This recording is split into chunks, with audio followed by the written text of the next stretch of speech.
네, 이 시간은 궁금했던 기업과 기업인을 만나는 시간입니다. 기업이 보인다. 네, 오늘 소개해드릴 기업은요, 아크 건축사 사무소인데요. 이 자리에는 강준기 대표님 나오셨습니다. 어서 오세요. 네, 반갑습니다. 네, 반갑습니다. 자, 그리고 이분이 또 빠지면 좀 섭섭하죠? 네. 네, 한국경제TV 박준식 기자님도 나오셨습니다. 네, 반갑습니다. 또 나오셨네요. 네, 네, 반갑습니다. 자, 우선 아크 건축사 사무소, 어떤 회사인지 대표님께서 직접 좀 설명을 해주시죠. 네. 예. 제 직업은 건축사입니다. 대학은 건축공학을, 대학원은 부동산학을 전공하였으며 실무로 건축자재, 개발사업, 건축설계 분야에 25년째 종사하여 그 건축을 천직으로 생각하고 있습니다. 저희 아크 건축사 사무소는 건축의 기본적인 요소인 기능과 미를 중시합니다. 그러다 보니까 주거시설이나 상업시설, 숙박 및 리조트 시설의 설계를 주로 하는 사무실입니다. 네. 그때마다 건축 설계의 기본을 충실히 하고 있었습니다. 네. 자, 이해를 좀 돕기 위해서요. 그동안 좀 해오신 사업들을 좀 소개해 주실까요? 네. 예, 기본적으로 저희는 건축물의 그 설계, 리모델링 설계, 그 다음에 CM, BIM, 부동산 컨설팅, 에너지 제로주택, 친환경 설계를 분양을 해왔는데요. 네. 최근에 장안동 관광호텔 설계, 한국은행 강남 사옥, 리모델링 등 10여 건을 수행하였으며 앞으로 준비 중인 것은 제주도에 주거, 상업, 의료, 여가, 업무 등 시설을 원스톱으로 이용하는 복합단지의 설계 및 컨설팅을 추진하고 있습니다. 네. 네, 그렇군요. 저 근데 궁금한 점이요. 건축사 사무소에서는 어떤 일을 하는 거죠, 구체적으로? 네, 쉽게 설명드리면 그 무대 오케스트라 악단에는 그 피아노, 바이올린, 첼로 등 연주하는 연주자와 그 지휘자가 있지 않습니까? 네. 그 중에서 건축사 사무소는 그 작곡가와 지휘자의 역할을 합친 것이라고 보면 됩니다. 그래서 건축물을 지휘자는 건축인데 부수되는 것이 전문가로서 구조역학, 토목, 설비, 전기, 정보통신, 조경 등은 연주자입니다. 그리하여 잘 협의해서 도면을 완성합니다. 이때 그 창의적인 디자인도 중요하고 한 그 지휘자의 역할을 하고 있습니다. 아, 그래요. 지휘자하고 연주자. 네. 자, 건설회사랑 그럼 다른 점이 뭘까요? 저도 건설회사 경험이 20년 정도 있는데 그야말로 건설회사는 그 시공 분야에 있다 보니까 현장을 가지고 있고 실제로 공사를 하는 데입니다. 그렇지만 그 도면의 기준이 설계인 것입니다. 그래서 설계는 현장은 없지만 먼저 그 현장에서 공사할 수 있도록 교과서를 만들어내는 역할. 악보라고 할 수 있습니다. 그렇군요. 그러니까 그 설계도를 만드시는 곳이네요. 그렇죠. 예. 보다 구체적인 그런 차이점, 이 건설회사랑 건축사 사무소의 차이점은 저희가 박준식 기자한테 좀 들어보도록 하죠. 이분이 혹시 아시나요? 건설학기랑 보관하신 분인데 어떻게 잘 알고 계시는 거예요? 예, 제가 이날에 23년을 기다렸는데요. 제가 건축학과 2번 떨어지고 제가 지금 기자를 하고 있는데. 그래요? 네, 저는 원래 건축사가 되고 싶어가지고 정말 열심히 준비했었는데 참 이 두 은행일입니다. 그 대학에서 안타깝게 떨어져가지고 앙금이 좀 남아있습니다. 이 건설회사하고 이 건축사 사무소 가장 큰 차이점은요. 아까 강준기 대표가 설명을 했지만은 이 건설회사는 말 그대로 뭔가 만드는 시공사입니다. 예, 아파트를 짓든지 건물을 짓든지 사실 업무가 상당히 다양하게 있습니다. 가장 크게는 시행사하고 시공사를 나누는데 시행사는 뭐 땅 부지라든지 기타 제반 행정적인 업무를 담당하는 곳이라고 하면은 시공사는 그거를 구체화시켜서 건물을 만드는 게 이제 건설회사고요. 그 건설회사가 뭔가를 만들 수 있도록 건축 설계라든지 기본적인 제반 모든 기본적인 조건을 마련해 주는 게 건축사 사무소 그리고 건축사 역할이라고 할 수 있기 때문에 대형 건설사에는 물론 건축사분들도 안에서 설계도 하고 같이 감리도 하고 진행을 하지만은 대부분의 전문적인 건축과 관련된 업무는 건축소 사무소에서 이루어진다고 봐야 되겠습니다. 그렇군요. 네. 요즘 드라마나 영화에서 보면 이 건축사에 다니시는 분들 워낙 멋진 분들이 많으셔가지고요. 예, 되게 환상을 많이 갖고 있거든요. 저희가 실제 모습은 어떤지 궁금해요. 네. 대표님. 네. 박 기자님 건축가 떨어졌다면 지금 더 잘 되신 것 같습니다. 건축 경기가 그렇게 좋지는 않거든요. 전에도 그렇고 요즘도 보니까 드라마마다 건축사가 이제 우아하게 나오는데 긍정적인 점도 있지만 사실 그 저희 건축사는 기술적으로 그 스페셜리스트이자 제너럴리스트입니다. 그러다 보니까 노력을 굉장히 많이 해야 됩니다. 공부도 많이 해야 되고 체험도 많이 해야 됩니다. 그래서 또 그러다 보니까 야근이라든가 사무실에서 또는 밖에서 많은 건축물을 보고 많은 연구를 해야 되는 그런 분야라고 볼 수 있습니다. 실제로는 그렇습니다. 아, 그래요. 실제 업무는 좀 고되다 이런 말씀이시네요. 예, 그런 점이 예, 있습니다. 실상에서 그럼 혹시 장동건 같은 분들 많이 안 계신 거예요? 어떤가요? 아니, 뭐 그런 걸 물어보고 그래요. 그런, 예, 자유스럽다, 좀, 네, 직업이. 네. 사실, 공인중개사나 변호사나 계속 이제 그 일에 붙어 있어야 되는데, 건축사는 2주마다 한 번씩 보통 건축주한테 보고하고 이러다 보니까, 그 준비나 이런 과정에서 자기가 창의적이고 자유스러운 점이 있습니다. 그럼 우리 저 박준식 기자님 같은 미남이 만약에 갔다면은 충분히 거기서 킹카가 됐겠네요. 굉장히 좋은, 잘 해줬을 것 같습니다. 그래요. 아, 이 분위기 뭔가요, 이거?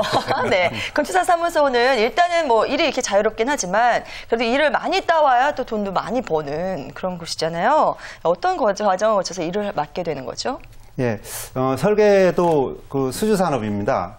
그러다 보니까 다양한 분야의 그 지인이 있어야만 기본이고 창의적인 디자인으로 그 고객에게 감동을 시켜야 됩니다. 그러면 돈도 올 듯합니다. 네. 그러나 기본적으로 건축사 돈 버는 직업이라기보다는 연구를 많이 해야 되고 안전하게 건물을 지어야 되는 그런 책임감이 있으면서도 굉장히 창의적이고 디자인 협업하고 하는 재밌는 직업이라고 할 수 있을 것 같습니다. 네. 제가 예전에 이제 다른 방송국에서 네. 그림 같은 집이라고요. 이렇게 예쁜 집을 찾아다니는 코너를 진행한 적이 있었는데 네. 그 집주인들을 보면은 한 40%가 이 건축 설계하시는 그런 집주인들이 많이 계셨었거든요. 아이디어가 참 많아야 될 것 같아요. 네. 그렇지 않습니까? 예, 아이디어 자기가 자기 집 짓는 경우도 있고, 네. 아까 제너럴리스트라고 했지만 항상 생활 속에 유심히 디자인 잡지를 볼 때도 디자인을 보고 하면 굉장히 도움이 됩니다. 일상 속에 업을 생각해야 됩니다. 뭐 어디 가시면은 정말 건물들밖에 안 보이시겠어요. 아, 저건 그렇죠. 어떻게 만들어내 이런 것들요? 집어넣으면 못 속이는 거죠. 네, 그렇죠. 네, 그렇습니다. 예. 네, 아이디어는 그럼 주로 어디서 얻으시나요? 아이디어는 건축 관련 잡지 그리고 외국의 건축물 그 다음에 고민하는 연구 과제 네. 등을 통틀고 또 분석을 하는 거기서 얻고 있습니다. 네. 네. 자, 보통 이제 프로젝트를 이제 딱 진행을 하게 되면은 기간이 얼마나 걸려요, 대표님? 저희 건축 설계업이 약간 창의적인 업이라서요. 네. 시간이 좀 많이 걸리는 편입니다. 그러다 보니까 기본적으로 위치와 지역 지구에 따라 다르지만 통상 소규모 프로젝트는 2달에서 5달 정도, 그리고 중규모는 6개월에서 1년 정도 걸리고요. 대규모는 1년에서 2년 정도 프로젝트가 걸리는데 여러 가지 프로세스에 의해서 진행되다 보니까 지금 용산역 복합 개발처럼 3년이 지나도 진행도 못하는 프로젝트도 있고 네. 예, 여러 가지 복합적이라 네. 복합적이라고 할 수 있겠습니다. 그렇군요. 네네. 자, 그럼 가장 기억에 남는 그런 프로젝트는 뭔가요? 궁금해요. 네. 궁금하시죠? 예. 네. 제가 이제 사업을 하기 전에 아크건축사 사무소 직장에 있을 때 했던 프로젝트 중에 하나인데 지금 KTX 천안 아산역의 주상복합입니다. 거기 대규모 주상건축 복합 건축물로 23,000평 부지였는데 대지의 고저차가 이렇게 20m 정도 나는 경사지였습니다. 네. 그래서 주상복합으로는 굉장히 안 좋은 지역이었는데 그러네요. 그 경사지를 잘 활용해서 분양을 굉장히 성공시켜서 지금도 프리미엄이 붙어 있고 향후에도 아마 좋은 건축물로 남을 것 같습니다. 그 지역에서 충청남도 지역에서 가장 인기 있는 건물 중에 하나입니다. 그렇군요. 네. 네. 저 요즘 대표님 그 건축업계 좀 힘들지 않습니까? 어때요, 경기가? 시장 경기가 어떻습니까? 건축물은 그 재산 가치적인 면의 중요성, 그 일과 양, 그리고 설계 또는 공사 시의 리스크, 어려움 등이 큰 분야임에도 불구하고 기업 이윤은 굉장히 적은 편입니다. 네. 지금 대부분의 수익률이 그 3-4% 이하로 수익이 나지 않고 있습니다. 그러다 보니 정말로 어렵고 건설회사가 요즘 부도도 많이 나고 있고 힘듭니다. 예. 향후 시장도 여러 가지로 쉽지를 않을 것 같습니다. 네. 그 점이 좀 아쉽습니다. 그러네요. 네, 박주식 기자도 평소에 이제 취재를 다니시다 보면 이런 현장의 어려운 분위기들을 많이 느끼실 수 있을 것 같은데 어느 정도입니까? 뭐 바닥 따지기라는 표현을 가끔 쓰면서 이제 분위기 전환을 지금 유도하고 있는데 제가 봤을 때는 여전히 늪에 빠졌다고 이렇게 표현하는 게 적당할 것 같습니다. 예, 이게 바닥도 모르고요.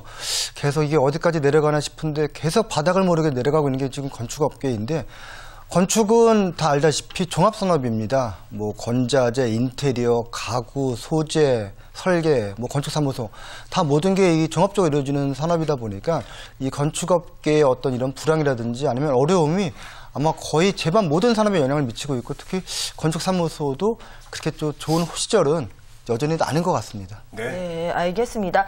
자, 이렇게 어려울 때는요, 대표님 어떻게 위기 상황을 극복하시나요? 글쎄요. 업종마다 다르겠지만 한마디로 피하지 못하면 즐겨라입니다. 그러다 보니까 요즘 더욱 깊게 관광호텔 설계를 깊게 연구하고 있습니다. 요즘 외국인 관광 수요를 감당하지 못해서 평일 투숙률이 95%를 넘고 있고 연간 투숙률이 15%를 넘게 있는 분야입니다. 그러다 보니까 건설 업계에서 블루오션이라 생각하여 네.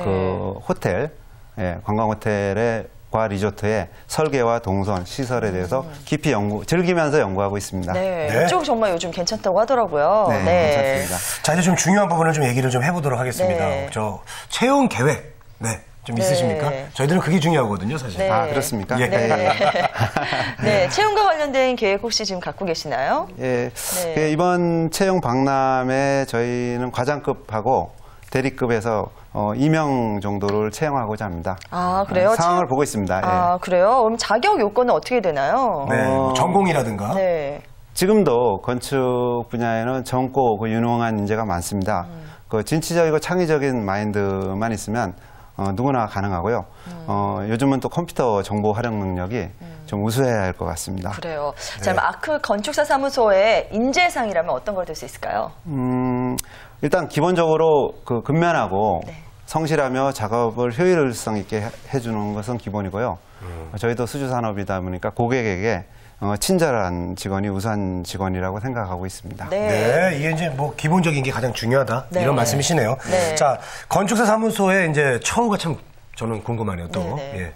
지금 우리나라 건축사 사무소의 처우는 이제 건설회사 수준보다는 약간 떨어지지만, 사무실, 사무 업무고, 그리고 저희 같은 경우 일반적인 설계사무소 수준입니다. 그러나, 가족 같은 분위기이기 때문에 수익은 항상 직원들과 함께 하려고 하고 있으며, 직원들의 지속적인 자기 개발을 지원하도록 하고자 하고 있습니다. 네.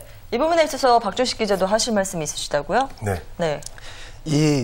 사실 아까 강준기 대표가 얘기를 했지만은 이 건축사무소, 이 건축사들이 돈을 보고 만약에 접근하고 이 어떤 좀 큰 수익을 보고 만약에 채용이라든지 입사를 생각한다 그러면 약간 좀 실망하는 부분이 있을 것입니다. 정말 이거는 자기 만족이고요. 정말 무에서 유를 창조하는 대표적인 직종이기 때문에 어떤 그런 사명감, 그리고 건축이라는 결국 사람 얘기거든요. 네. 사람이 살고 사람이 이용하는 건물이기 때문에 어떤 그런 책임감, 그리고 아까 참 재밌게 즐길 수 있는 직종이라고 그랬었는데 어느 정도 이제 그런 부분에 대해서 오픈된 마인드를 가진 이 젊은 친구들이 도전하면은 상당히 좀 좋은 직종이고, 그러니까 결과적으로 크게 뭐 돈만 보고 하기에는 조금 약간 무리가 있지 않을까, 저는 개인적으로 그렇게 생각을 합니다. 좀 어렵긴 어려운가 봐요. 네, 그래요? 네, 그리고 저는 또 한 가지 더 요구가 되는 게 일단 체력도 좀 좋아야 되지 않을까라는 생각이 들더라고요. 어떻습니까? 예. 당연히 필수입니다. 자기 관리를 못한다면 선배 후배 업무에 대해서 어떻게 관리하겠습니다. 그러다 보니까 저희 회사는 앞으로도 가급적 회식 자리에 술 이런 문화보다는 건강 식사, 문화생활, 등산 등으로 직원 복지에 신경 쓰려고 합니다. 그래서 직원이 자기 관리할 수 있도록 회사가 도와주도록 하겠습니다. 아유, 그거 네. 좋네요. 예, 저도 술을 잘 못 마셔가지고. 네. 좀 좋은 제도인 것 같아요. 네. 자, 청년 구직자들에게 좀 끝으로 한 말씀 부탁드리겠습니다. 네. 예, 저도 취업을 해서 지금까지 왔지만, 구직자 여러분들이 하면 된다라는 자신감과 실천하는 청년이 우리의 미래다라고 말하고 싶습니다. 내가 할 일은 어디에도 있습니다. 등산을 해보면 산은 봄, 여름, 가을, 겨울 항상 같은 길을 가도 새롭습니다.